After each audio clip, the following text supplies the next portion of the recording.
કંબોઈ ગામના ચેહરસી ભુવાજીનો સંદેશ દારૂ છોડો માતા પિતાના ચરણ સ્પર્શો। બનાસકાંઠા જિલ્લાના કાંકરેજ તાલુકાના દેવકંબોઈ ગામે ચેહરસી ભુવાજી અને તેમનું અખાતા મંડળ ગ્રુપ સામાજિક સુધારણા અને ધાર્મિક જાગૃતિ માટે સતત કાર્ય છે। દર રવિવારે અખત માતાજીના મંદિરે આવનાર શ્રદ્ધાળુઓને ભુવાજી પોતાના પ્રવચન દ્વારા દારૂના વ્યસનથી મુક્ત થવા પ્રેરિત કરે છે। આજે ચેહરસી ભુવાજી પોતાના સેવકો સાથે નેજાલય પગપાળા યાત્રા પર સંખલપુર ધામ સ્થિત પોતાના કુળદેવી બહુચર માતાજીના દર્શન કરવા ચાલ્યા।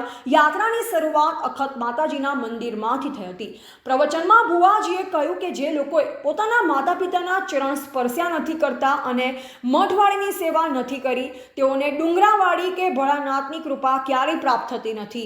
ભુવાજીના સંદેશે ગ્રામજનોમાં ધાર્મિકતા સાથે સંસ્કાર જાગૃતિ પણ વધારી છે।